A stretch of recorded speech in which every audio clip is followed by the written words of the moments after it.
అసలు స్లాటర్ లేదన్న ఒక 5 మినిట్స్లో అయిపోయింది. స్లాటర్ హౌసెస్ మున్సిపాలిటీస్ నుంచి ఇదివరకు బీఆర్ఎస్ గవర్నమెంట్లో వీళ్ళకి ప్రయారిటీ ఇచ్చినాం అధ్యక్ష, ఇప్పుడు ఇస్తలేరు, దయచేసి కన్సిడర్ చేయవలసింది కోరుతా ఉన్నాను అధ్యక్ష.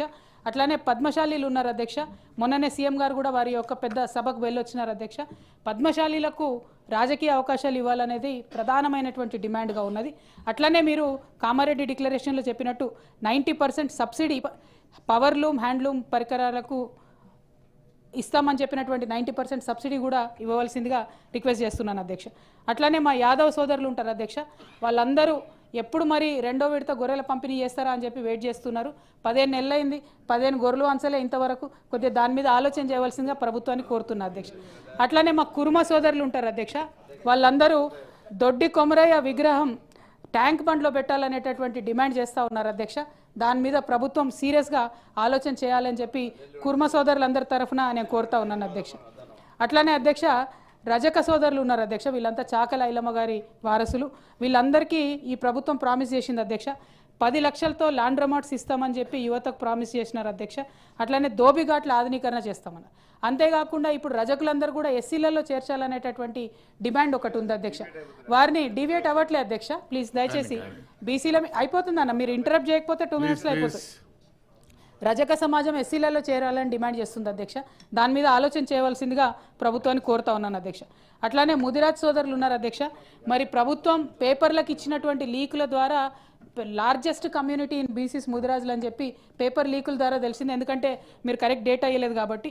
మరి వీళ్ళందరూ కోరుతా ఉన్నారు అధ్యక్ష, కాంగ్రెస్ ప్రభుత్వం రేవంత్ రెడ్డి గారు స్వయాన మిమ్మల్ని బీసీ డి నుంచి బీసీలో ఏలో చేరుస్తామన్నారు, ఆ డిమాండ్ ఏమైందని అడుగుతున్నారు అధ్యక్ష. కాకపోతే బీసీ ఏలో ఉన్నటువంటి వ్యక్తులందరూ ఏం అడుగుతున్నారంటే, మరి ముదిరాజు లాంటి పెద్ద కులాలను మా దాంట్లో వేస్తే మరి మా పర్సంటేజ్ పెంచాలే కదా, మీరు పెంచకుండా వేస్తే మాకు కూడా ఇబ్బంది అవుతుంది అంటున్నారు. సో ఇట్లా కొన్ని కాంప్లికేటెడ్ ఇష్యూస్ ఉన్నాయి అధ్యక్ష. మనము 42% బీసీలకు రిజర్వేషన్ ఇస్తే ఆ వచ్చే రిజర్వేషన్ ఫలితాలు ఎవరం ఎట్లా షేర్ చేసుకుంటాము అనేటటువంటి ఒక ఆందోళన అన్ని బీసీ వర్గాలలో ఉంటుంది అధ్యక్ష. అందుకోసమే మీరు సబ్ క్లాసిఫికేషన్ మెన్షన్ చేయలే ఈ బిల్లులో. క్రితంసారి బీఆర్ఎస్ గవర్నమెంట్ ఇచ్చిన బిల్లులో మేము సబ్ క్లాసిఫికేషన్ మెన్షన్ చేసినాం. సబ్ క్లాసిఫికేషన్ మెన్షన్ చేస్తుంటే ఈ ఆందోళన ఉండేది కాదు, నేను ఇన్ని విషయాలు చెప్పాల్సినటువంటి అవసరం లేకుండా అధ్యక్ష. సో ముదిరాజుల విషయం అది అధ్యక్ష. అట్లానే గంగపుత్రుల అధ్యక్ష, నిన్న మా ప్రకాష్ అన్న మాట్లాడుతూ చెప్పినారు, ఇదివరకు 90 కోట్ల ఉచిత చేప పిల్లలు వేస్తే ఈ సంవత్సరం 19 కోట్ల ఉచిత చేప పిల్లలు కూడా ప్రభుత్వం వేయలేదని చెప్పి వాళ్ళందరూ బాధపడతా ఉన్నారు అధ్యక్ష. మరి అట్లానే మా కుమ్మరి సోదరులు ఉంటారు అధ్యక్ష, వాళ్ళు గ్రామ దేవతల గుళ్ళల్లో పూజారులుగా మేమే ఉండాలనేటటువంటి డిమాండ్ ఎప్పటి నుంచో ఉంది అధ్యక్ష. అట్లానే మొల్ల లాంటి గొప్ప కవయిత్రి, రామాయణం రాసినటువంటి కవయిత్రి పుట్టినటువంటి కుమ్మరి కాస్ట్ కాబట్టి వారిని రెస్పెక్ట్ చేస్తూ దానికి నిర్ణయం తీసుకోవాల్సింది కోరుతా ఉన్నాను అధ్యక్ష. ఇంకా నాయి బ్రాహ్మణ సోదరులు ఉన్నారు అధ్యక్ష, వాళ్ళకి బీఆర్ఎస్ గవర్నమెంట్లో ఉచితంగా మేము కరెంట్ ఇచ్చినాము, ఇప్పుడేమో వేలకు వేలు వాళ్ళకు బిల్లులు వేస్తున్నారు అధ్యక్ష. సెలూన్లకి వాళ్ళు కట్టలేని పరిస్థితిలో ఉన్నారు. జిల్లాల్లో ఉండే చిన్న చిన్న సెలూన్లకు కూడా వేలకు వేలు బిల్లులు వస్తున్నాయి. దయచేసి దీన్ని పొన్నం ప్రభాకర్ అన్న గారు సీరియస్గా తీసుకొని ఆ బిల్లులు రాకుండా చూడాలని నేను కోరుతా ఉన్నాను అధ్యక్ష. ఇక మేరు సమాజం వాళ్ళు ఉన్నారు అధ్యక్ష, ఇదివరకు మెషిన్లు మేము ఇచ్చినాం, మీరు ఇస్తలేరు, కొంచెం మెషిన్లు ఇవ్వాల్సిందిగా కోరుతా ఉన్నాం అధ్యక్ష. అట్లానే సంచార జాతులు ఉంటారు అధ్యక్ష, వాళ్ళు 4 ఉన్నారు, పూసల, బోయ, వడ్డెర, మేదరి. అయితే వీళ్ళకి ఏంటి అధ్యక్ష అంటే, ఈ పూసల కమ్యూనిటీకి కేంద్ర ప్రభుత్వం నిన్ననే ఒక జీవో ఇచ్చింది అధ్యక్ష, నిన్ననే ఒక జీవో ఇచ్చింది, వీళ్ళకు డిఎన్టీ సర్టిఫికేట్స్ ఇవ్వమని చెప్పి చెప్పడం జరిగింది. మీరు సమాధానాలు చెప్పండి అన్న, ఆ డిఎన్టీ సర్టిఫికేట్లు దయచేసి వీళ్ళకి ఇవ్వవలసిందిగా కోరుతా ఉన్నాను అధ్యక్ష. అట్లానే సంచార జాతిలో ముస్లిం ఉంటారు అధ్యక్ష, వీళ్ళని బీసీలో ఆల్మోస్ట్ అయిపోయింది సార్, జస్ట్ లాస్ట్ సార్. సంచార ముస్లిమ్స్ ఉంటారు అధ్యక్ష, ఇంపార్టెంట్. బీసీఈలో ఒకటే అన్న బీసీఈలో వాళ్ళు ఉన్నారు అధ్యక్ష, వాళ్ళకి ఇచ్చే ప్రతి స్కీమ్లో కూడా 10th క్లాస్ పెడుతున్నారు అధ్యక్ష. 10th క్లాస్ చదువుకున్న వాళ్ళు కూడా ఎవరు లేరు.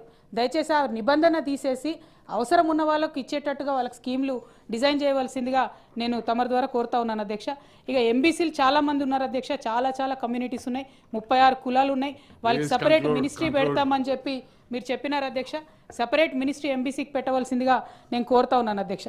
అల్టిమేట్గా ఫైనల్లీ నేను కంక్లూడ్ చేస్తూ ఒకటే మాట మళ్ళీ డిమాండ్ చేస్తూ ఉన్నాను అధ్యక్ష, మీరు ఎప్పుడైతే 42% చెప్పారో ఆనాటి నుంచి ఈనాటి వరకు నేను ఒక్క బిల్లు కాదు 3 బిల్లులు పెట్టాలి, విద్యకు వేరు, ఉద్యోగానికి వేరు, రాజకీయంగా వేరు అని కోరుతా ఉన్నాను.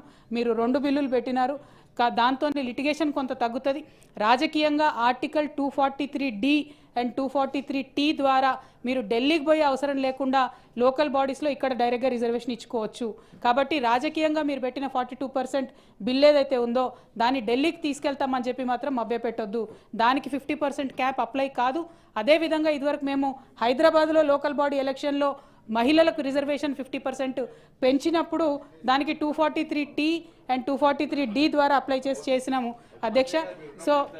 సో నేను రిక్వెస్ట్ చేసేది ఏంటంటే ఈ రాజకీయంగా పెట్టినటువంటి బిల్లు ఢిల్లీకి పోయే అవసరం లేదన్న.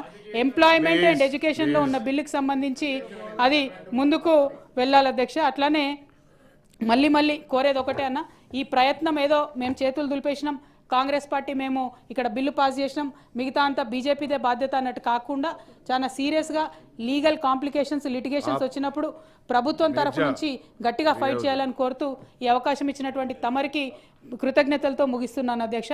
Thank you. జై తెలంగాణ, జై బీసీ.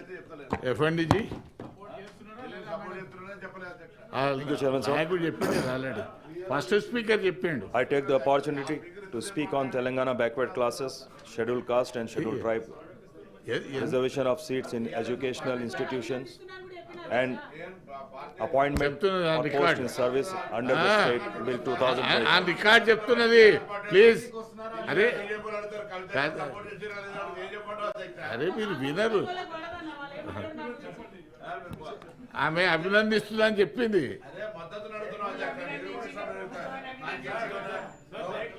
Sir, ఆనరబుల్ మినిస్టర్ సభ్యురాలు కవిత గారు అనేక అంశాలు మాట్లాడారు అధ్యక్ష, యూ అప్రిషియేట్ ఇట్. బట్ ఎంబీసీసీకి సంబంధించి ఆ 5%కు సంబంధించిన అంశం సత్యదూరమైంది. వారు మాట్లాడింది ఒకటి, no change has been done by our government అధ్యక్ష, that's for sure, I'm on record. Okay. రెండవది అధ్యక్ష రాజీవ్ గాంధీ గారి మాటలు సంబంధించి వారు సభను ప్రక్కదారి పట్టించే విధంగా మాట్లాడటం జరిగింది. ప్రస్తుతం I also gone through it. He spoke in a very broad వే.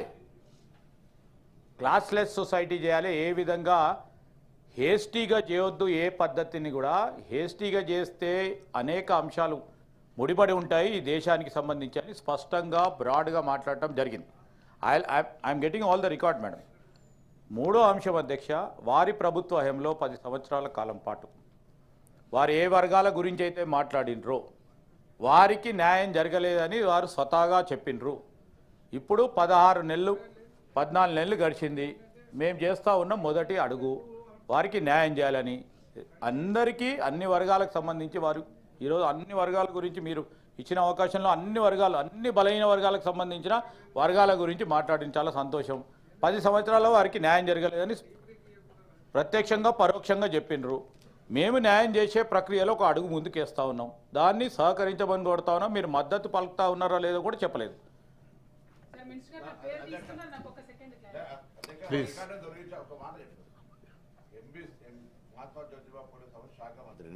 వారు చెప్పినట్టుగా బీసీఏలకు